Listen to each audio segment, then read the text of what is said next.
안녕하세요. 김경수 목사입니다. 오늘은 창세기 8장을 강론하겠습니다. 창세기 8장은 홍수 심판이 그치고 노아가 그의 모든 가족들과 방주 안에 있는 모든 짐승들을 밖으로 이끌어내었고, 그리고 새로운 역사가 시작되는 것을 증거하고 있습니다. 창세기 8장 1절에서 하나님이 노아와 그와 함께 방주에 있는 모든 들짐승과 육축을 기억하사 바람으로 땅 위에 불게 하여서 물이 줄어들었다고 하였습니다. 기억하다는 말은 평상시에 잊고 있다가 갑자기 생각하는 것이 아니고 항상 마음속에 깊이 새기고 있는 상태를 의미합니다. 창세기 8장 2절부터 5절까지에서 기품의 샘과 하늘의 창이 닫히고 하늘에서 비가 그치매 물이 땅에서 물러가고 점점 물러가서 150일 후에 줄어들고 일곱째 달 곧 그 달 11의 날에 방주가 아라랏산에 머물렀으며 물이 점점 줄어들어 열째 달 곧 그 달 초 하룻날에 산들의 봉우리가 보였다고 하였습니다. 본문에서 홍수 심판으로 땅을 덮었던 물이 줄어드는 과정을 소상하게 증거하였습니다. 이러한 모습은 역사적으로 홍수 심판이 실제로 집행되었으며 홍수 심판으로 모든 생물들이 죽었다는 것을 나타내는 것입니다. 창세기 8장 6절부터 12절까지에서 40일이 지나서 노아가 그 방주에 지은 창을 열고 까마귀를 내어 놓음에 까마귀는 물이 땅에서 마르기까지 날아 왕래하였고, 노아가 또다시 비둘기를 내어놓아 지면에 물이 감한 여물을 알고자 하였지만 온 지면에 물이 있으므로 비둘기가 접촉할 곳을 찾지 못하고 방주로 다시 돌아왔으며, 노아가 7일을 기다려 비둘기를 다시 방주에서 내놓았고 저녁 때에 비둘기가 그 입에 감람 새 잎사귀를 물고 들어와 노아가 그것을 보고 땅에 물이 감한 줄 알게 되었다고 하였습니다. 비둘기는 노아에게 땅 위에서 생긴 변화를 알려주었고 7일 후에 비둘기를 방주 밖으로 다시 내놓았을 때 비둘기는 다시 돌아오지 않았다고 하였습니다. 비둘기가 방주로 돌아가지 않은 것은 땅 위에 살 수 있는 공간이 생겼다는 것을 가르쳐주는 것으로 노아가 희망을 가질 수 있었을 것입니다. 창세기 8장 13절에서 601년 정월 1일에 노아가 방주 뚜껑을 열었으며 노아가 보았을 때 땅에 물이 거친 것을 알았고 2월 27일에 땅이 말랐다고 하였습니다. 홍수가 시작된 지 375일이 지난 후에 물이 말라서 사람이 살 수 있는 환경이 된 것입니다. 창세기 8장 16절에서 하나님이 노아에게 너는 내 아내와 내 아들들과 내 며느리들과 함께 방주에서 나오게 하였습니다. 그리고 너와 함께한 모든 혈육 있는 생물 곧 새와 가축과 땅에 기는 모든 것을 다 이끌어내라. 이것들이 땅에서 생육하고 땅에서 번성하리라고 하였습니다.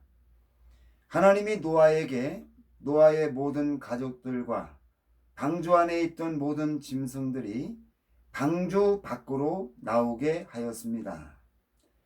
방주 밖으로 나오게 했다는 것은 홍수 심판이 끝났다는 것을 가르쳐 주는 것이며, 방주 안에 있던 동물들이 생육하고 번성하리라는 것은 이제 새로운 시대가 시작되었다는 것을 알려주는 것입니다.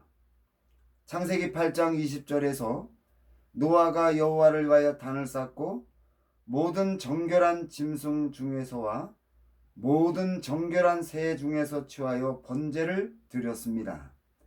노아가 번제를 드릴 때 여러 가지 제물을 한꺼번에 드린 것은 방주 안에서 월삭과 안식일을 지킬 때에 제물을 드릴 수 없었고, 비가 많이 올 때에 또 땅을 말리면서 강한 바람이 불 때 불을 피우지 못해서 하나님께 번제를 드릴 수 없었던 그 모든 제물을 모아서 단번에 하나님께 드린 것이라고 그렇게 판단됩니다. 노아는 홍수 심판 때 지켜주신 은혜에 감사하는 마음으로 하나님께 번제를 드렸을 것입니다. 그리고 창세기 8장 21절에서 여호와께서 그 향기를 받으시고 그 중심에 이르시되 내가 다시는 사람으로 말미암아 땅을 저주하지 아니하리니 이는 사람의 마음이 계획하는 바가 어려서부터 악함이라. 내가 전에 행한 것 같이 모든 생물을 다시 멸하지 아니하리라고 하였습니다. 이러한 성경의 증거는 하나님이 노아의 시대에 셋의 자손들이 모든 동물들에게 큰 죄를 범하여 모든 동물들이 물로 심판을 받아 멸망했는데, 앞으로 같은 일이 반복되지 않도록 하나님이 모든 생물들을 지켜주신다고 약속하시는 것입니다. 창세기 8장 22절에서 땅이 있을 동안에 심음과 거둠, 추위와 더위, 여름과 겨울, 낮과 밤이 쉬지 않을 것이라는 말씀은 홍수 심판 후에 나타난 환경을 설명하는 것으로 하나님이 창조하실 때의 환경과 많이 바뀌었다는 것을 알 수가 있습니다. 신명기 16장 1절에서 하나님이 출애굽한 이스라엘 자손에게 반드시 유월절을 지키라고 하였습니다. 이스라엘 자손이 유월절을 지키면서 하나님께서 자기 이름을 두시려고 택하신 곳에서 소와 양으로 내 하나님께 제사를 드리되 유교병을 그것과 함께 먹지 말고 이래 동안은 무교병 곧 고난의 떡을 그것과 함께 먹으라.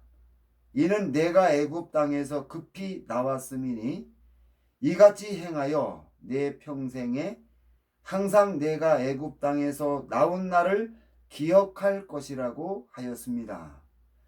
이스라엘 자손에게 유월절을 지키게 한 것은 이스라엘 자손이 애굽 땅에서 종살이하면서 얼마나 큰 고통을 당했는지와 하나님이 큰 기적의 역사로 이스라엘 자손을 구원해내신 그 은혜를 항상 기억하며 살아가도록 하기 위함이었습니다. 성경의 이러한 특성을 본문에 적용한다면 창세기 8장 22절에서 언급하는 환경은 셋의 자손이 하나님께 범죄하고 하나님이 창조한 환경을 파괴하여 변화된 그런 모습으로 홍수 심판이 집행되었을 때의 그 모습이었다고 생각이 됩니다. 홍수 심판 후에 노아의 자손들이 셋의 자손들의 범죄로 환경이 파괴된 것을 기억하고 셋의 자손들이 범했던 그러한 죄를 반복하여 짓지 않도록 하기 위하여 교훈하는 것이라고 그렇게 판단할 수 있다는 것입니다. 홍수 심판 후에 생긴 변화에 대해서 생각해 보겠습니다. 하나님이 에덴에 있었던 하나님의 보좌와 성전도 옮기셨다는 것을 알 수 있습니다.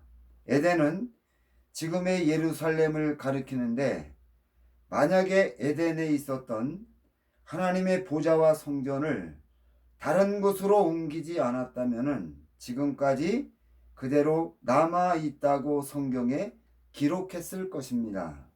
그러나 홍수 심판 후 예루살렘에 있었던 하나님의 보좌와 성전이 요한계시록 4장과 5장에서 증거하는 하늘로 옮겨갔음을 증거하고 있습니다.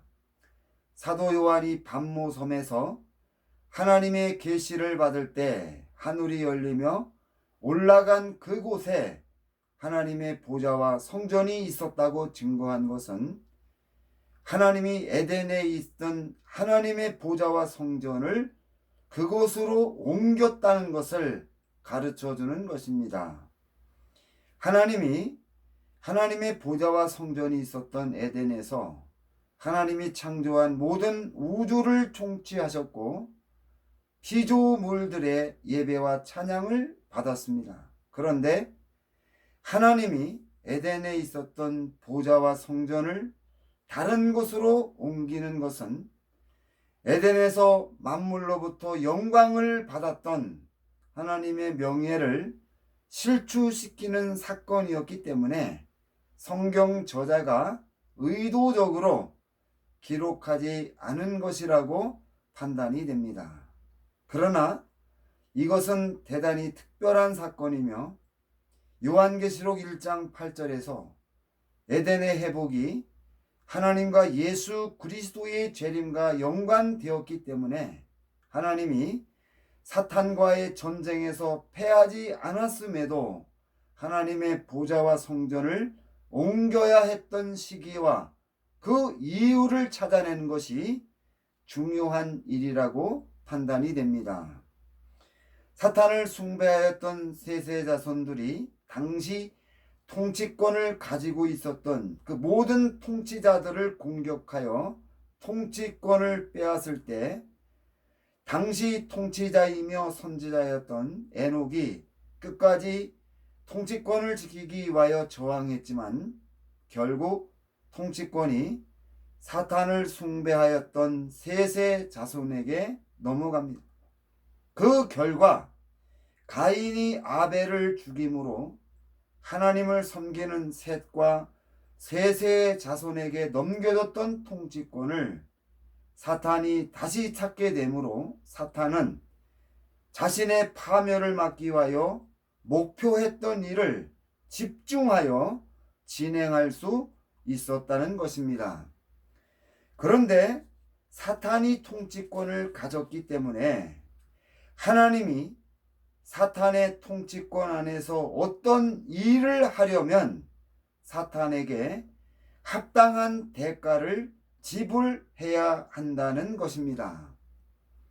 창세기 7장 11절 12절에서 하나님이 물로 세상을 심판하실 때 큰 기품의 샘들이 터지며 하늘의 창들이 열리면서 40주야로 비가 쏟아졌다고 언급하였습니다. 하나님이 홍수로 세상을 심판할 때 사탄이 가진 통치권을 활용해야 했기 때문에 정당한 대가를 지불해야 했다는 것입니다. 사탄이 하나님에게 통치권 사용에 대한 정당한 대가를 요구할 때 하나님이 요구하는 대로 지불했을 것입니다. 그런데 아무런 이유 없이 에덴에 있던 하나님의 보좌와 성전이 계시록 4장의 장소로 옮겨졌다는 것은 하나님이 사탄의 통치권을 사용하는 대가였다고 판단이 됩니다. 그 결과 홍수 심판이 끝난 후에 에덴에 있던 하나님의 보좌와 성전이 계시록 4장의 장소로 이전되었고 하나님의 보좌와 성전이 없는 세상에서 사탄이 왕으로 군림하게 되었다고 판단이 됩니다. 다음에 무저갱의 관리 감독권에 생긴 변화를 살펴보겠습니다. 창세기 2장 15절에서 하나님이 에덴 동산을 경작하며 지키게 하였는데, 본절에서 지킨다는 말은 하나님의 창조 질서가 훼손되지 않도록 지키는 것을 의미합니다.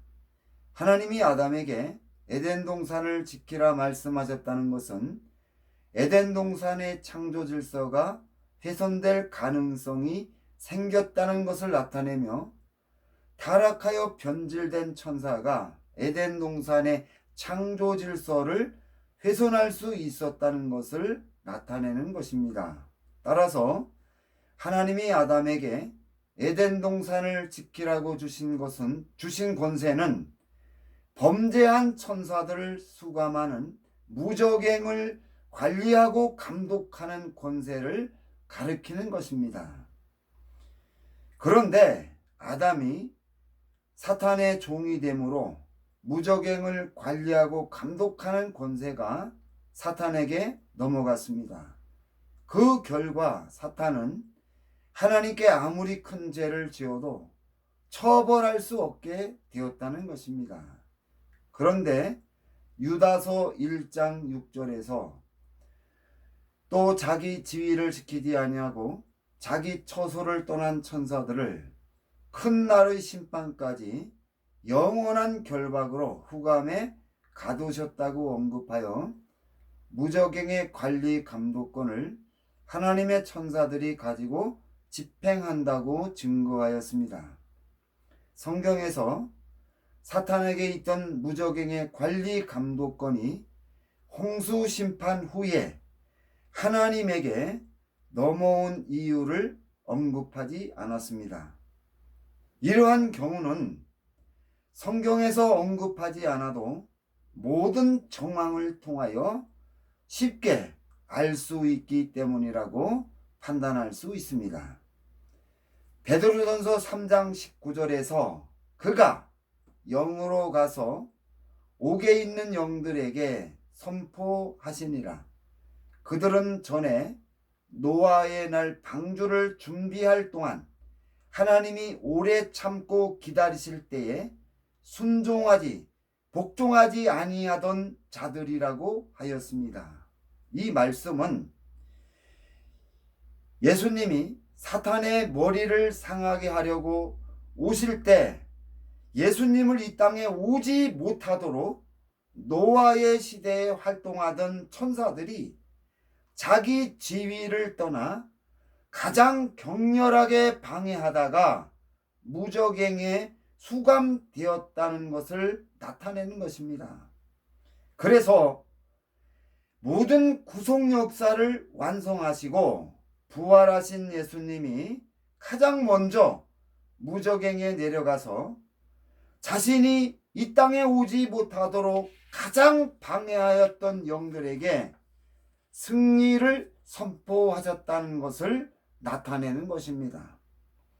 이 대목에서 노아의 시대에 메시아가 오지 못하도록 격렬하게 방해하였던 천사들은 모두 사탄의 미혹을 받고 타락했다는 것을 나타내는 것입니다. 많은 천사들이 사탄에게 넘어와 하나님을 대적하고 구속 역사를 격렬하게 가장 심하게 방해하게 된 것은 먼저 사탄이 가진 무저갱의 관리 감독권을 천사들에게 보여주면서 너희들이 하나님을 반역해도 사탄이 체포하여 무저갱에 수감하지 않을 것이라고 미혹했고, 두 번째로 사탄의 계획이 성공했을 때 많은 보상을 약속했기 때문에 사탄에게 미혹된 천사들이 적극 협력하여 하나님을 대적한 것이라고 판단할 수 있다는 것입니다. 사탄이 정상적으로 무저갱의 관리 감독권을 가지고 하나님이 세우신 질서를 유지해야 하는데, 오히려 사탄이 가진 권세로 천사들을 미혹하여 하나님께 범죄하고 하나님이 세우신 질서를 심하게 훼손하였기 때문에 홍수 심판 후에 하나님께서 사탄이 가지고 있는 무적행의 관리 감독권을 정지시키고 하나님이 천사들에게 맡긴 것이라고 추정할 수 있다는 것입니다. 그럴지라도 무적행의 관리 감독권의 소유권은 사탄에게 있는 것이며 사탄이 그것을 달라고 요구하면은 내어줄 수밖에 없다는 것입니다. 요한계시록 9장 1절은 이러한 논리를 증거하는 것이라고 판단할 수 있습니다. 통치권에도 변화가 생겼습니다. 창세기 9장 7절에서 너희는 생육하고 번성하여 땅에 가득하여 그 중에서 번성하라고 하였으며 땅을 정복하라는 말씀이 홍수 심판 후에 빠졌다는 것을 알 수 있습니다. 이러한 성경의 증거는 통치권이 6일 동안 창조한 우주에서 지구의 땅으로 줄어들었다는 것을 나타내는 것입니다. 이러한 결과가 생긴 것은 하나님이 창조한 우주를 통치하면서 하나님의 기뻐하시는 뜻을 성취해야 하는데 사탄의 사주를 받은 셋의 자손이 땅을 정복하라는 말씀을 왜곡하여 때를 바꾸었기 때문이라고 판단됩니다. 즉 땅을 정복하라는 말씀을 왜곡하여 하나님이 창조하신 우주의 별들이 움직이는 주기를 파괴함으로 지구의 환경에 큰 혼란이 생기게 하였기 때문에 통치권이 축소되었다고 그렇게 판단할 수 있다는 것입니다. 다시 말해서 홍수 심판 전에는 하나님이 창조하실 때는 달마다 열매가 열렸습니다. 그런데 심판 후에는 1년마다 1년으로 그 주기가 바뀌었다는 것을 알 수가 있습니다. 이렇게 바뀐 이유가 땅을 정복하라는 말씀을 왜곡한 셋의 자손들이 때를 바꾸는 그러한 범죄로 인하여 생겼다는 것을 우리가 생각할 수 있다는 것입니다. 그리고 땅을 정복하라는 말씀이 삭제된 것은 이 말씀을 왜곡하여 전쟁을 정당화하고 파괴를 일삼았기 때문이라고 그렇게 판단이 됩니다. 홍수 심판 후에 나타난 결과는 하나님의 보좌와 성전은 다른 곳으로 옮겨졌고 사탄이 가졌던 무적행의 관리 감독권은 하나님이 회수하고 통치권이 축소되었지만 사탄은 승전과를 불렀을 것입니다. 노아의 8 식구가 살아남았지만은 사단이 그들과 싸워 이겨서 메시아가 와서 구원시켜준다는 약속을 무효화시킬 수 있다는 자신감을 가졌을 것입니다. 또 한편으로 하나님이 기뻐하시는 믿음으로 살았던 노아가 가족들을 통하여 하나님의 구속 역사가 다시 시작되기 때문에 사탄을 증오하는 노아와 그의 가족들이 그들의 자손들에게 하나님의 말씀을 철저히 가르친다면 사탄이 자신의 계획을 실현하기 어렵다는 것을 알았기 때문에 사탄이 노아의 가정으로 침투할 묘책을 찾았을 것이라고 추정할 수 있다는 것입니다.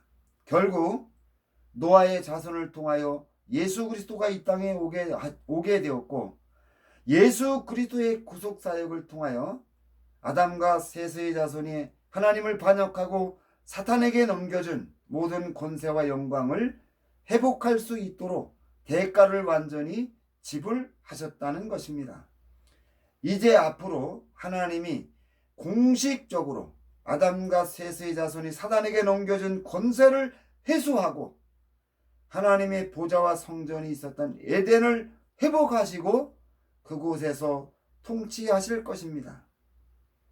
이 일을 성취하기 위하여 하나님과 예수 그리스도께서 재림하실 것이며, 본래 아담과 하와가 생육하고 번성하여 이루려고 했던 하나님의 계획을 성취하여 모든 만물 앞에 보여주므로 하나님이 그 진실하심이 더욱 드러나게 될 것입니다.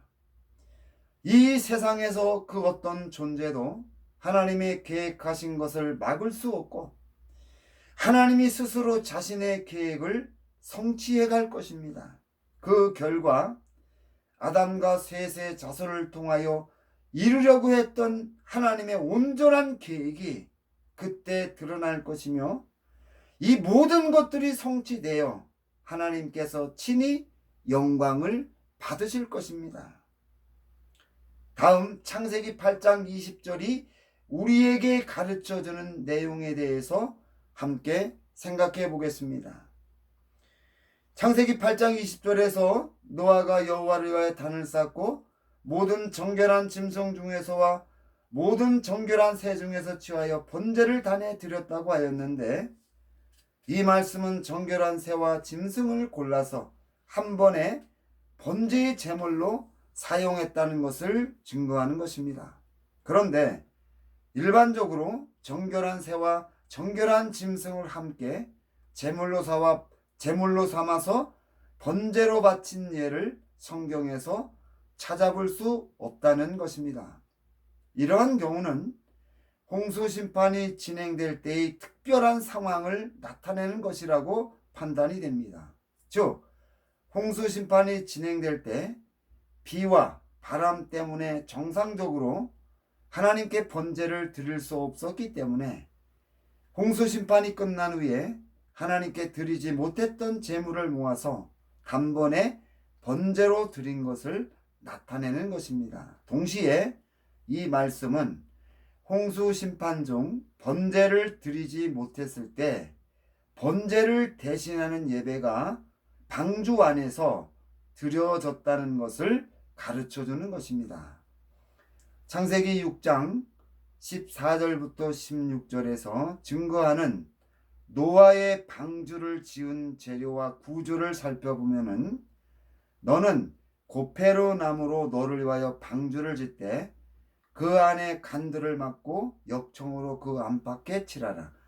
그 방주의 제도는 이러하니 장이 300규빗, 광이 50규빗, 고가 30규빗이며 거기 창을 내되 위에서부터 한 규빗에 내고 그 문은 옆으로 내고 상중하 3층으로 할진이라고 하였습니다.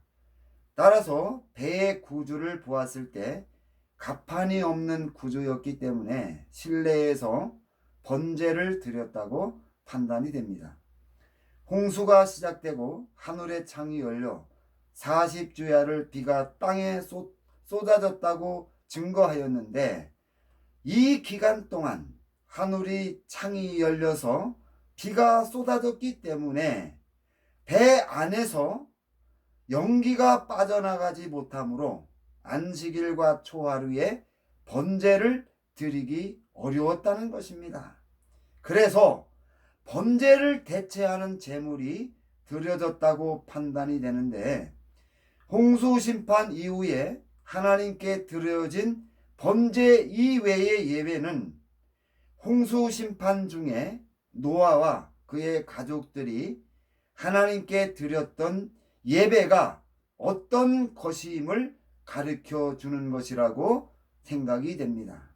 창세기 28장 18절에서 야곱이 아침에 일찍이 일어나 베개하였던 돌을 가져 기둥으로 세우고 그 위에 기름을 부었다고 했는데, 본절에서 야곱은 자신이 아버지를 속임으로 하나님의 심판을 받을 수 있다는 두려움을 해결하기 위하여 번제를 드리려 했지만 홀로 여행 중이었기 때문에 합당한 제물이 없어서 번제를 대신하여 돌 기둥에 기름을 부었다고 추정할 수 있다는 것입니다.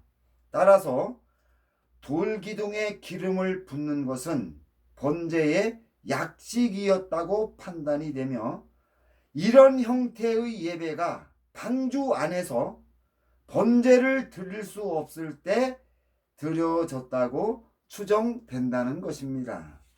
즉 비가 많이 와서 연기가 외부로 빠져나가지 못할 때 노아가 방주 안에서 단을 쌓고 단 위에 기름을 부어 번제를 대신했다고 그렇게 판단된다는 것입니다. 창세기 7장 24절부터 8장 1절에서 물이 150일을 땅에 창일하였더라. 하나님이 노아와 그와 함께 있는 모든 들짐승과 육축을 권념하사 바람으로 땅 위에 불게 하심에 물이 감하였다고 하였는데, 이때 땅 위에 있는 물을 몰아내고 땅을 말리는 역할을 했기 때문에 하나님이 건조하고 강한 바람을 불게 했을 것입니다. 노아가 까마귀를 밖으로 내놓았을 때까지 강한 바람이 계속 불어서 방주 안에서 번제를 드릴 수 없었다고 추정할 수 있습니다. 아마도 부는 바람이 어느 정도 잠잠해졌기 때문에 노아가 까마귀를 방주 밖으로 내보내서 바깥의 상황을 알아보게 했을 것입니다. 그런데 하나님이 단기간에 땅을 덮고 있는 물을 없애고 땅을 말릴 때 강한 바람을 사용했기 때문에 불에 잘 타는 재료로 지어진 방주 안에서 번제를 드리는 것이 어려웠을 것입니다. 따라서 강한 바람으로 인하여 번제를 대신할 예배가 필요했을 것입니다. 이때는 바람이 너무 강하게 불었기 때문에 방주의 물을 열어놓은 채로 단을 쌓아 단 위에 기름을 붓는 것도 어려웠을 것이라고 판단이 됩니다.